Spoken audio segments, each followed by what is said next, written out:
ಪಾದಯಾತ್ರೆ ಮಾಡ್ತಾರಂತೆ ರಾಮ್ಲು ಅವರು ಬಿಜೆಪಿ ಅವರು ಪಾದಯಾತ್ರೆ ಪಕ್ಷ ವತಿಯಿಂದ ಅವ್ರು ಏನ್ ಬೇಕಾದ್ರೆ ಪಕ್ಷದ ವಿಚಾರ ಅದು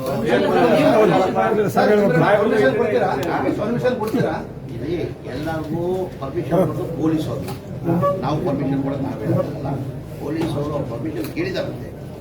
ಪರ್ಮಿಷನ್ ಕೇಳಿದ್ದಾರೆ, ಅವ್ರು ಕಾರ್ಯಕ್ರಮ ಮಾಡ್ತಕ್ಕಂಥ ಅವ್ರ ಪಕ್ಷದ ವತಿಯಿಂದ ಅವ್ರು ತೀರ್ಮಾನ ಮಾಡಲಿ.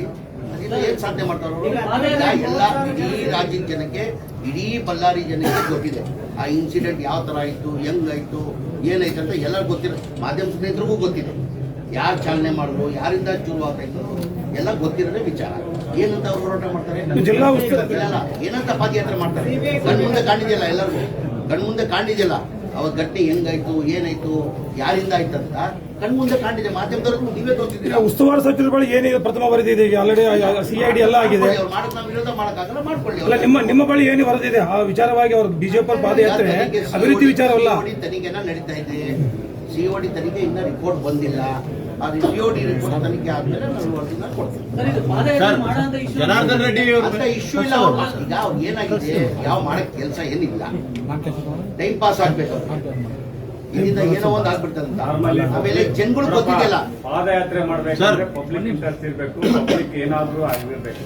ಇದು ನನ್ನ ಪ್ರಕಾರ ವೈಯಕ್ತಿಕ ವಿಚಾರಗಳು, ಅದು ಸರ್. ಜನಾರ್ದನ್ ರೆಡ್ಡಿ ವಿರುದ್ಧ ಸುಧಾಂಶು ವರದಿ ಈಗಾಗಲೇ ಸುಪ್ರೀಂ ಕೋರ್ಟ್ಗೆ ದಾಖಲಾತಿ ಕೊಟ್ಟಿದೆ, ಏನಿದೆ ಅಂತ ಮಾಹಿತಿ. ಅದರ ಪ್ರಕಾರವಾಗಿ 1896ರ ಈ ಒಂದು ಗಡಿ ರೇಖೆ ಏನು ಬ್ರಿಟಿಷರು ಹಾಕಿದ್ದಾರೆ ಅದನ್ನ ಅಳಿಸಿದಾರ ಅಂತಾನು ಗೊತ್ತಾಗಿದೆ. ಅದ್ರ ಬಗ್ಗೆ ನಿಮ್ ಸರ್ಕಾರ ಏನ್ ಕ್ರಮ ಕೈಗೊಳ್ತದೆ?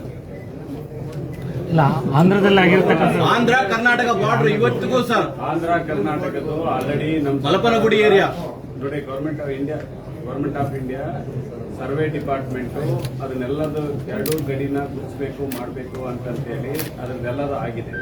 ಮೊನ್ನೆ ಆಂಧ್ರ ಸರ್ಕಾರದಿಂದ ಬಂದು ಅದನ್ನೆಲ್ಲ ತಗೊಂಡು ರಿಪೋರ್ಟ್ ಎಲ್ಲ ಕೊಟ್ಟಿದ್ದಾರೆ, ಅದು ಪರಿಶೀಲನೆಗಿದೆ.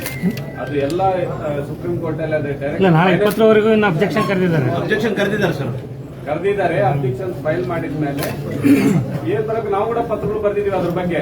ಕಡಿದು 1.5 ಆಗ್ತದೆ, ನಾನು ಕೂಡ ಪತ್ರಗಳೆಲ್ಲ ಬರ್ದಿದೀವಿ. ಅದನ್ನ ಕನ್ಕ್ಲೂಷನ್ ಈಗ ಡಿಸ್ಕಷನ್ ಇದೆ, ಇದೆ ಅಣ್ಣ, ನಾವು ಕೂಡ ಪತ್ರಗಳು ಬರ್ದಿದ್ದೀವಿ. ಅಲ್ಲ, ಆ ವಿಷಯ ಡೈವರ್ಟ್ ಮಾಡಕ್ ಏನಾದ್ರು ಪಾದಯಾತ್ರೆ ಆ ವಿಷಯಕ್ಕೋಸ್ಕರ ಡೈವರ್ಟ್ ಮಾಡಕ್ಕೋಸ್ಕರ ಪಾದಯಾತ್ರೆ ಮಾಡ್ತಾ ಇದ್ದಾರೆ ಅಂತ ಸರ್. ಬ್ಯಾನರ್ ಪಾಲಿಟಿಕ್ಸ್ ಅಲ್ಲಿಗೆ ಬಂದಿದ್ದು ಕಂಟೆಂಪ್ಟ್ ಆಫ್ ದಿ ಕೋರ್ಟ್ ಆಗ್ತೈತೆ ಎಲ್ಲರೂ ಕೂಡ. ನಾವು ಒಬ್ಬ ಪ್ರತಿನಿಧಿಯಾಗಿ ಇವತ್ತು ಶಾಸಕರು ನಾವೇನ್ ಮಾಡ್ಬೇಕಂತ ಕೆಲಸ ಮಾಡಿದೀವಿ ನಾವೆಲ್ಲ ಕೂಡ. ಹೋರಾಟಗಾರರು ಮಾಡ್ತಾರೆ, ಅವ್ರಿಗೆ ಕಂಟೆಂಪ್ಟ್ ಕೋರ್ಟ್ ಆಗಲ್ಲ, ನಿಮಗೆಲ್ಲ ಕಂಟೆಂಪ್ಟ್ ಕೋರ್ಟ್ ಆಗ್ತದೆ. ಯಾವ್ದು ಇಶ್ಯೂ ಸುಪ್ರೀಂ ಕೋರ್ಟ್ ಅಲ್ಲಿ ಇರುವಂತ ಇಶ್ಯೂ ನೋಡಿ. ಇವತ್ತು ಬೆಳಗಾಂ ಅಸೆಂಬ್ಲಿಗೆ ನಾವು ಮಾತಾಡಿದೀವಿ, ಭರತ್ ರೆಡ್ಡಿ ಕೂಡ ಮಾತಾಡಿದ್ದಾರೆ ಒಂದು ಗಡಿ ಒತ್ತುವರಿ ಎಲ್ಲದ್ರ ಬಗ್ಗೆ. ಅರ್ಥ ಆಯ್ತಾ? ಗಮನಕ್ಕೆ ತಂದೆ ಮ್ಯಾಟ್ ಅಂದ್ರೆ ಸುಪ್ರೀಂ ಕೋರ್ಟ್ ನಾನು ಬರುತ್ತೆ ಎಲ್ಲರೂ ಕೂಡ. ಇದು ಸ್ಟೇಟ್ ಡಿಸ್ಪ್ಯೂಟ್ ಇರೋದ್ರಿಂದ so this issue taken in call by supreme court. Sir, ನಿಮ್ಮಲ್ಲಿರೋ ಡಿಸ್ಪ್ಯೂಟ್ಗಳು ನೀವು ಒಂದಾಗಿ ಒಬ್ಬರಲ್ಲಾಗಿ ವಿರೋಧ ಮಾಡ್ತಿಲ್ಲ ನೀವು. ಪಾದಯಾತ್ರೆ ಅದಕ್ಕೆಲ್ಲ ವಿಚಾರವಾಗಿ ಎಲ್ಲಿ ಒಂದು ಪ್ರೆಸ್ ಮೀಟ್ ಹೇಳಿಲ್ಲ ನೀವು. ಯಾವ್ದು ರಿಗಾರ್ಡಿಂಗ್ ಟ್ರಿಜಂಕ್ಷನ್ ಪಾಯಿಂಟ್ ಬೈಜಂಕ್ಷನ್ ಪಾಯಿಂಟ್ಸ್ ಡೆಟ್ರೈ ಮಾಡಿದ್ದು ವರದಿ ಮಾಡಿದಾರೆ ಯಾರು? ಉಗ್ರಪ್ಪರ ನೇತೃತ್ವದಲ್ಲಿ 2009 ಶೋಧನ ನಾವೇ ಮಾಡಿದ ಸರ್ಕಾರ ಕೊಟ್ಟಿರ್ತಕ್ಕಂಥದ್ದು, ಅದರಿಂದನೇ ನಡೀತಕ್ಕಂಥದ್ದು. ಪಾದಯಾತ್ರೆ ಬಂದಿದ್ದು ನಮ್ಮ ಸರ್ಕಾರನೇ. ಇವತ್ತು ಅದ್ರ ಬಗ್ಗೆ ನೆಲ ಜಲದ ಬಗ್ಗೆ ಹೋರಾಟ ಇರೋದು ನಮ್ಮ ಮಾನ್ಯ ಮುಖ್ಯಮಂತ್ರಿ ಸಿದ್ದರಾಮಯ್ಯ ಸಾಹೇಬರು ಯಾವತ್ತಿಗೂ ಬಿಟ್ಕೊಟ್ಟಿಲ್ಲ. ನಜೀರಣ್ಣ ಪ್ರಾಮಾಣಿಕವಾಗಿ ನೆಲ ಜಲದ ಬಗ್ಗೆ ಜನರ ಬಗ್ಗೆ ಹೋರಾಟ ಮಾಡ್ತಾರೆ ಕಾಂಗ್ರೆಸ್.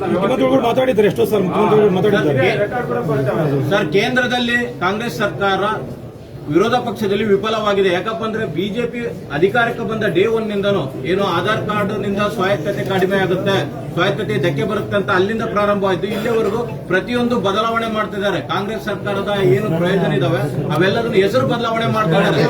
ಇದರ ಬಗ್ಗೆ ವಿರೋಧ ವಿಚಾರ ಕೇಳ್ತೀನಿ. ಅದೇ ತರ ನಾನು ಹೇಳಿದ್ದು, ಹೊಸ ಕಾರ್ಯಕ್ರಮ ಕೊಡಿ. ನಾವು ಕಾಂಗ್ರೆಸ್ ಅವರು ಕೊಟ್ಟಿರುವ ಕಾರ್ಯಕ್ರಮಗಳು ನೀವು ಸ್ವಲ್ಪ ಬದಲಾವಣೆ ಮಾಡಕ್ ಕೊಟ್ಟಿದ್ದಾರೆ. ನೀವು ಹೊಸ ಕಾರ್ಯಕ್ರಮ ಕೊಡಿ. ಸ್ವಲ್ಪ ಒಂದ್ ನಿಮಿಷ ನಿಮ್ಮ ಮಾಧ್ಯಮ ಸ್ನೇಹಿತರಿಗೆ ಒಂದು ಮಾತು ಹೇಳ್ತೀನಿ.